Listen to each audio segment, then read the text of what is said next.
নমস্কার। আজকের ছোট গল্প সুকুমার রায়ের ভোলানাথের সর্দারি। সকল বিষয়েই সর্দারি করিতে যাওয়া ভোলানাথের ভারী একটা বদঅভ্যাস। যেখানে তাহার কিছু বলিবার দরকার নাই সেখানে সে বিজ্ঞের মতো উপদেশ দিতে যায়। যে কাজের সে কিছুমাত্র বোঝে না সে কাজেও সে চটপট হাত লাগাইতে ছাড়ে না। এই জন্য গুরুজনেরা তাহাকে বলেন জ্যাঠা, আর সমবয়সীরা বলে ফরফরিরাম। কিন্তু তাহাতে তাহার কোনো দুঃখ নাই, বিশেষ লজ্জাও নাই। সেদিন তাহার 3 ক্লাস উপরের বড় বড় ছেলেরা যখন নিজেদের পড়াশোনা লইয়া আলোচনা করিতেছিল, তখন ভোলানাথ মুরব্বীর মতো গম্ভীর হইয়া বলিল, ওয়েবস্টারের ডিকশনারি সবচাইতে ভালো। আমার বড়দা যে দুভলুম ওয়েবস্টারের ডিকশনারি কিনেছেন, তার একখানা বই এতখানি বড় আর এমনি মোটা আর লাল চামড়া দিয়ে বাঁধানো।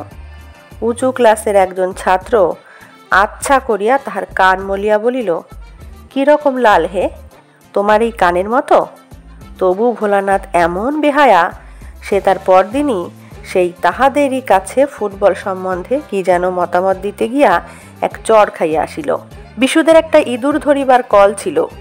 ভোলানাথ হঠাৎ একদিন, এটা কিসের কল ভাই বলিয়া সেটাকে নাড়িয়া চাড়িয়া কল কবজা এমন বিগড়াইয়া দিল যে কলটা একেবারেই নষ্ট হইয়া গেল। বিশু বলিল, না জেনে শুনে কেন টানাটানি করতে গেলি? ভোলানাথ কিছুমাত্র অপ্রস্তুত না হইয়া বলিল, আমার দোষ হলো বুঝি? দেখ তো হাতলটা কিরকম বিচ্ছিরি বানিয়েছে, ওটা আরও অনেক মজবুত করা উচিত ছিল। কলওয়ালা ভয়ানক ঠকিয়েছে। ভোলানাথ পড়াশোনায় যে খুব ভালো ছিল তাহা নয়, কিন্তু মাস্টার মহাশয় যখন কঠিন কঠিন প্রশ্ন জিজ্ঞাসা করিতেন তখন সে জানুক আর না জানুক সাত তাড়াতাড়ি সকলের আগে জবাব দিবার জন্য ব্যস্ত হইয়া উঠিত।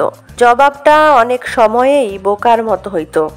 শুনিয়া মাস্টার মহাশয় ঠাট্টা করিতেন, ছেলেরা হাসিত, কিন্তু ভোলানাথের উৎসাহ তাহাতে কমিত না। সেই যেবার স্কুলে বই চুরির হাঙ্গামা হয়, সেবারও সে এইরকম সর্দারি করিতে গিয়া খুব জব্দ হয়। হেডমাস্টার মহাশয় ক্রমাগত বই চুরির নালিশে বিরক্ত হইয়া একদিন প্রত্যেক ক্লাসে গিয়া জিজ্ঞাসা করিলেন, কে চুরি করছে, তোমরা কেউ কিছু জানো? ভোলানাথের ক্লাসে এই প্রশ্ন করিবা মাত্র সে তড়াক করিয়া লাফাইয়া উঠিয়া বলিল, আগে আমার বোধ হয় হরিদাস চুরি করে। জবাব শুনিয়া আমরা সবাই অবাক হইয়া গেলাম। হেডমাস্টার মহাশয় বলিলেন, কি করে জানলে যে হরিদাস চুরি করে? ভোলানাথ অম্লান বদনে বলিল, তা জানি নে, কিন্তু আমার মনে হয়। মাস্টার মহাশয় ধমক দিয়া বলিলেন, জানো না তবে অমন কথা বললে কেন? ওরকম মনে করবার তোমার কি কারণ আছে? ভোলানাথ আবার বলিল, আমার মনে হচ্ছিল বোধহয় ন্যায়, তাই তো বললাম, আর তো কিছু আমি বলিনি। মাস্টার মহাশয় গম্ভীর হইয়া বলিলেন, যাও হরিদাসের কাছে ক্ষমা চাও। তখনই তাহার কান ধরিয়া হরিদাসের কাছে ক্ষমা চাওয়ানো হইল। কিন্তু তবু কি তাহার চেতনা হয়? ভোলানাথ সাঁতার জানে না, কিন্তু তবু সে বাহাদুরি করিয়া হরিশের ভাইকে সাঁতার শিখাইতে গেল। রামবাবু হঠাৎ ঘাটে আসিয়া পড়েন, তাই রক্ষা। তা না হইলে দুজনকেই সেদিন ঘোষপুকুরে ডুবিয়া মরিতে হইত। কলিকাতার মামার নিষেধ না শুনিয়া চলতি ট্রাম হইতে নামিয়া গিয়া ভোলানাথ কাদার উপর যে আছাড় খাইয়াছিল, 3 মাস পর্যন্ত তাহার আঁচড়ের দাগ তাহার নাকের উপর ছিল। আর বেদেরা শেয়াল ধরিবার জন্য যেবার ফাঁদ পাতিয়া রাখে, সেবার সেই ফাঁদ ঘাটিতে গিয়া ভোলানাথ কিরকম আটকা পড়িয়াছিল সে কথা ভাবিলে আজও আমাদের হাসি পায়। কিন্তু সব চাইতে যেবার সে জব্দ হইয়াছিল সেবারের কথা বলি শোনো। আমাদের স্কুলে আসিতে হইলে কলেজ বাড়ির পাশ দিয়া আসিতে হয়।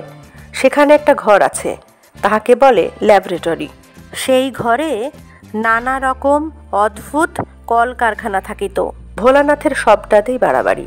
সে একদিন একেবারে কলেজের ভিতরে গিয়া দেখিল একটা কলের চাকা ঘুরানো হইতেছে, আর কলের একদিকে চড়াক চড়াক করিয়া বিদ্যুতের মতো ঝিলিক জ্বলিতেছে। দেখিয়া ভোলানাথের ভারী শখ হইল। সেও একবার কল ঘুরাইয়া দেখে, কিন্তু কলের কাছে যাওয়া মাত্র কে একজন তাহাকে এমন ধমক দিয়া উঠিল যে ভয়ে এক দৌড়ে সে স্কুলে আসিয়া হাঁপাইতে লাগিল। কিন্তু কলটা একবার নাড়িয়া দেখিবার ইচ্ছা তাহার কিছুতেই গেল না। একদিন বিকালে যখন সকলে বাড়ি যাইতেছি, তখন ভোলানাথ যে কোন সময়ে কলেজ বাড়িতে ঢুকিল তাহা আমরা বুঝিতে পারি নাই। সে চুপি চুপি কলেজ বাড়ির ল্যাবরেটরি বা যন্ত্রখানায় ঢুকিয়া অনেকক্ষণ এদিক ওদিক চাহিয়া দেখে, ঘরে কেউ নাই। তখনই ভরসা করিয়া ভিতরে ঢুকিয়া সে কল কবজা দেখিতে লাগিল। সেই দিনের সেই কলটা আলমারির আড়ালে উঁচু তাকের উপর তোলা রহিয়াছে, সেখানে তাহার হাত যায় না। অনেক কষ্টে সে টেবিলের পিছন হইতে একখানা বড় চৌকি লইয়া আসিল। এদিকে কখন যে কলেজের কর্মচারী চাবি দিয়া ঘরের তালা আটিয়া চলিয়া গেল, সেও ভোলানাথকে দেখে নাই। ভোলানাথেরও সেদিকে চোখ নাই। চৌকির উপর দাঁড়াইয়া ভোলানাথে দেখিল কলটার কাছে একটা অদ্ভুত বোতল।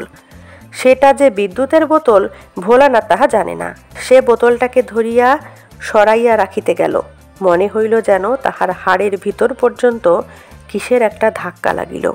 সে মাথা ঘুরিয়া চৌকি হইতে পড়িয়া গেল।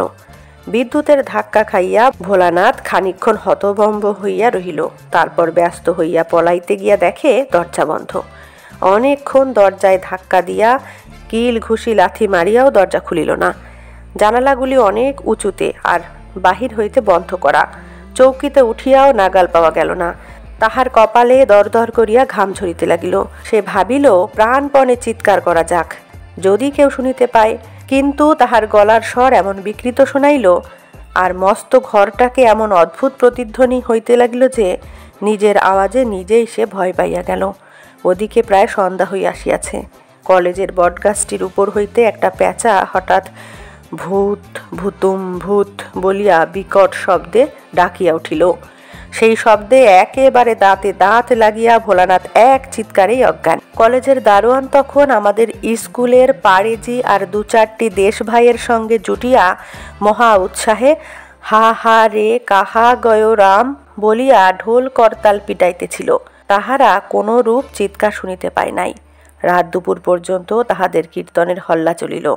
সুতরাং জ্ঞান হইবার পর ভোলানাথ যখন দরজায় দুম দুম লাথি মারিয়া চেঁচাইতেছিল, তখন সে শব্দ গানের ফাঁকে ফাঁকে তাহাদের কানে একটু আধটু আসিলেও তাহারা গ্রাহ্য করে নাই। পাড়ে যে একবার খালি বলিয়াছিল, কিসের শব্দ, একবার খোঁজ লওয়া যাক।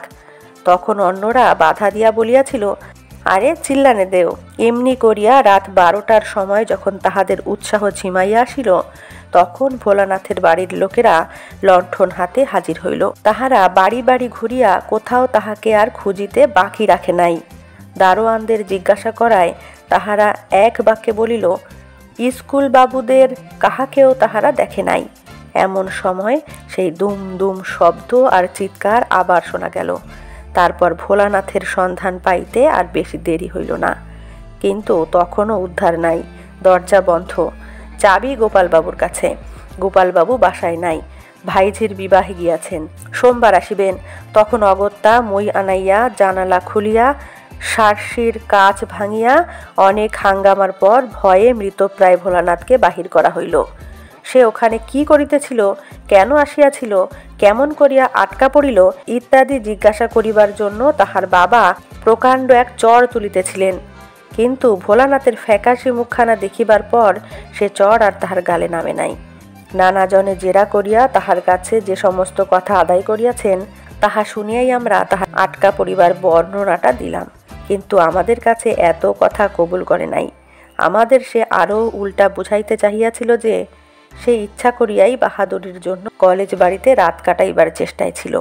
তখন সে দেখিল যে তাহার সে কথা কেহ বিশ্বাস করে না, বরং আসল কথাটা ক্রমেই ফাঁস হইয়া পড়িতেছে। তখন সে এমন মুশরাইয়া গেল যে অন্তত মাস তিনেকের জন্য তাহার সর্দারির অভ্যাসটা বেশ একটু দমিয়া পড়িয়াছিল। নমস্কার। কেমন লাগলো আজকের গল্পটি অবশ্যই কমেন্টে জানাবেন।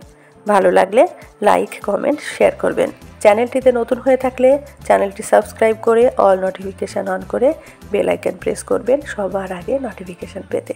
ধন্যবাদ।